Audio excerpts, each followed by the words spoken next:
Salam rahayu, salam cerdas, salam semuanya, salam seduluran dari Kang Tro. Tetap semangat, kita saling berbagi motivasi, edukasi, perjalanan hidup dan juga perjalanan spiritual. Di luar banyak kita sering melihat pengobatan-pengobatan, sekali tepuk sembuh, sekali tepuk orang sehat, orang bisa kesurupan sendiri, seperti dalam dirinya ada jin, ada setan. Nah, di sini kita akan kaji, kita akan pelajari bagaimana itu bisa terjadi. Masih dengan Kang Tro. Jangan lupa dibantu like, subscribe, dan share-nya untuk membantu perkembangan channel ini ke depannya. Orang-orang yang menggunakan pengobatan dengan tepuk bisa sembuh. Itu kuncinya ada pada kekuatan pikiran ataupun sugestinya. Makanya di saat orang satu sakit kepala semua, atau sakit lambung semua, atau sakit pusing semua, itu disuruh melakukan gerakan yang serentak. Contoh tangan di atas semua. Contoh tangan di atas semua. Berdoa sama-sama semua. Gerakan 3 kali bersamaan. Itu sebenarnya adalah awal agar kita bisa menguasai orang lain. Jadi yang memerintah ini agar bisa menyamakan frekuensi dari banyak orang ini. Makanya menyembuhkan 10 orang langsung bisa, membuat kesurupan 10 orang lain bisa. Karena apa? Frekuensinya sama. Di saat satu orang kita bikin kesurupan, ini yang 9 ini bisa menyamakan frekuensinya karena melihat orang ini tadi. Nah, karena melihat orang ini tadi, makanya bisa menyamakan frekuensinya. Jadi situ sebenarnya bukan kesaktian, tetapi keahlian dari permainan sugesti ataupun rasa kekuatan pikirannya. Jadi teman-teman jangan heran, sebenarnya tidak ada. Seperti halnya orang berobat, terus dia teriak-teriak sendiri, dia kayak orang kesurupan, akhirnya ditanyai, itu kan sebenarnya awalnya dari sugesti pikirannya sendiri, dari rasanya yang gak karu-karuan ini dinaikkan, akhirnya menjadi sugesti pikirannya sendiri. Jadi seperti itu sebenarnya. Bukan kok itu jinnya masuk lalu menyurupi orang itu, enggak. Kesurupan dalam diri manusia itu karena amarahnya itu naik. Di saat amarah naik dan ditahan, di situ orang akan kesurupan. Jin dan setan itu bertempat dalam diri kita sendiri. Apabila sampean pengen kesurupan, yo naikkan amarah sampean, emosi sampean. Makanya untuk membuat kesurupan orang, naikkan amarahnya, sugesti pikirannya, rasanya, dia akan kesurupan dengan sendirinya. Makanya contoh-contoh ilmu kayak pembersihan diri, orang kayak nangis semua, itu kan berawal dari rasanya dan tersugesti dirinya sendiri sehingga dia menangis dengan sendirinya, teriak-teriak dengan sendirinya. Bukan jinnya yang, bukan, tapi dia tersugesti oleh dirinya sendiri. Sama, orang sakit perut 10 orang itu disuruh gerak yang sama, tangan ke atas, ke samping, tangan gini semuanya. Untuk orang yang sakit perut semuanya rasakan sakit sampean. Sekarang perut sampean enak gitu. Nanti enak semua. Kalau enggak itu tepuk, sembuh gitu, sembuh semua. Itu kita samakan frekuensinya sebenarnya. Ini ilmu sugesti. Kekuatan pikiran. Kekuatan pikiran. Itu ilmu sugesti, bukan kesaktian. Itu sebenarnya masuknya di gendam. Ilmu gendam. Banyak orang bisa menguasai ilmu-ilmu tersebut. Bukan hanya orang-orang tertentu. Semua orang bisa menguasai asal mau belajar. harus belajar dari mensugesti orang dulu, sering-sering mensugesti orang dulu, sering-sering melempar pertanyaan ke orang dulu untuk belajar hipnotis. Di saat orang sudah bisa menguasai dengan hipnotisnya, dia nanti bisa mengembangkan kekuatan sugestinya dengan gendam. Karena kalau hipnotis itu mau sama mau, dipakai untuk penyembuhan, makanya hipnoterapi itu ada.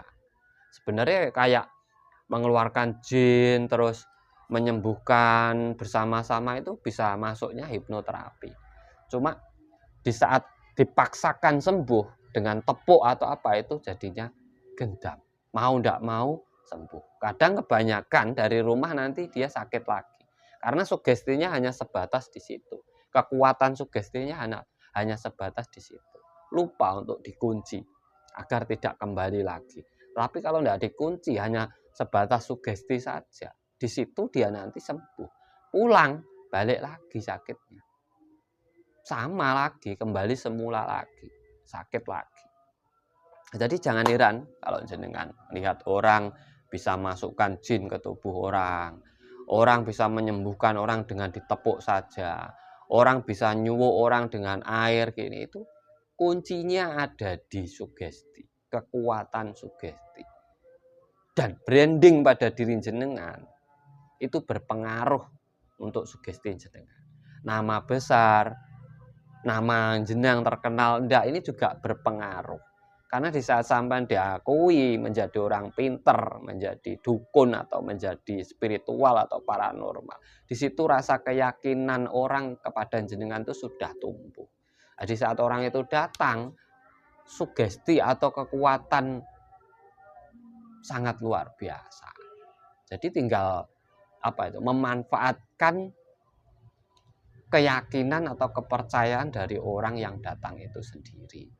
Makanya semakin banyak yang datang tanpa promosi loh. Kalau promosi itu nanti sampai masih kurang sugestinya. Tapi di saat banyak orang datang, semakin datang, justru semakin kuat. Sugestinya semakin kuat keyakinannya. Makanya untuk menjadi seorang spiritual itu yang susah brandingnya. Branding dirinya agar dipercaya orang.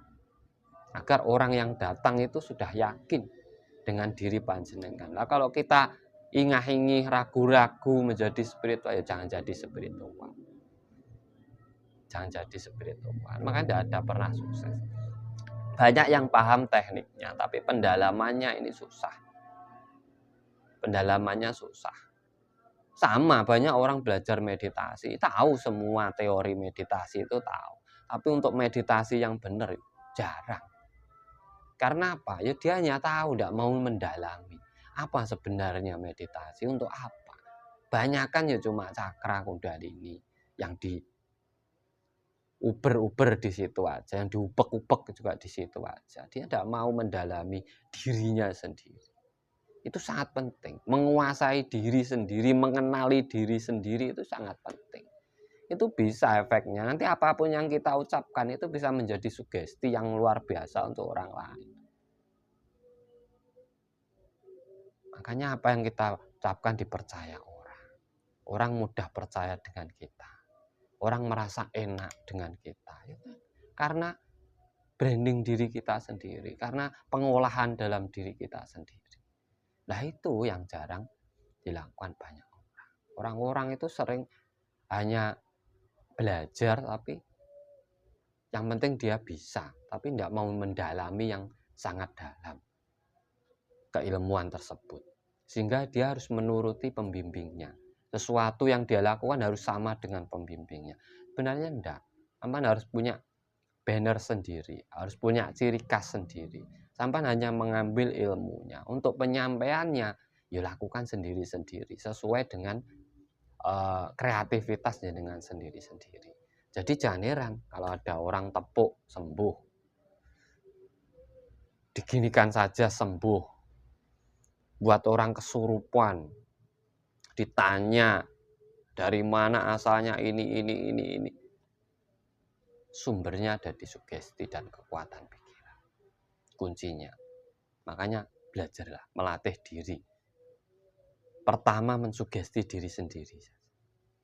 Mensugesti diri sendiri. Untuk apa? Untuk diri sampean sendiri, kesuksesan sampean sendiri. Apa yang ingin sampean tuju dalam hidup sampean sendiri. Itu untuk pembelajaran. Makanya meditasi itu sebenarnya bisa untuk mensugesti diri sendiri, hipnoterapi diri sendiri, penyembuhan diri sendiri. Sampean pengen meditasi menyembuhkan diri sendiri, tapi sampean tidak paham ilmu hipnoterapi ataupun ilmu sugesti, sampean nanti tidak sembuh-sembuh. Itu pakai itu, menghipnoterapi diri sendiri, menghipnotis diri sendiri dengan sugesti-sugesti yang ada dalam diri panjenengan sendiri, ke diri jenengan sendiri. Yaitu sebenarnya kuncinya ada di sugesti. Nah, dari kesadaran diri kita bisa menelaah, bisa mengkaji hal-hal seperti ini. Tidak asal melakukan, tetapi dipikirkan, dijalani, baru dirasakan. Itu dari Kang Tro. Semoga bermanfaat untuk panjenengan semua. Jangan mudah heran, ojo gumunan. Pikirkan, pahami, jalankan, rasakan. Salam cerdas, salam rahayu, rahayu, rahayu sagung dumadi.